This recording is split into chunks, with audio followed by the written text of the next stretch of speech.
હવે જે અહીંયા મને કંચનબેન પ્રવીણભાઈ કોણ છે, તમે અને તમે બંને જણા આવી અને એવી ફરિયાદ આપેલી હતી કે અમારી દીકરી છે, લગ્ન થયેલા છે અને છતાં ભાઈ સાગરભાઈ કિશોરભાઈ ધોળકિયા આ છોકરો છે એ લઈ દે એમને જે ભેગા કામ કરતા હતા પછી સુરત જતા રહ્યા, બરાબર છે.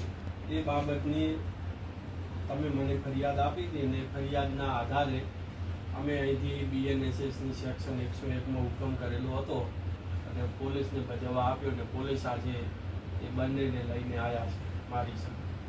હવે કાયદેસરનો કબજો છે એ એમના મમ્મીને સોંપવામાં આવશે. તમારી દીકરી છે ને આ, બરાબર છે. હવે એમને સોંપવામાં આવશે. શરત એ રહેશે કે એ દીકરી સાથે તમારે કોઈ માથાકૂટ કરવાની નથી, કોઈ કહેતા કોઈ એમને કોઈ બોલવાનું નથી અને ઘરે લઈ જાય અને શાંતિથી તમારે એમને સાચવવાના છે. અમે તમને કાયદેસરનો જ કબજો સોંપીશું, બરાબર છે.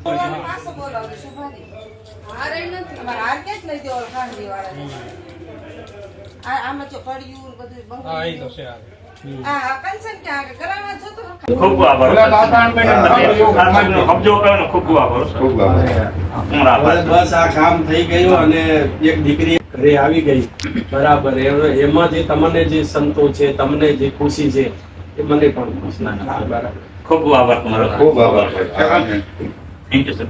ચલો માજી, કોઈ ગુસ્સો ના ચડાવતા,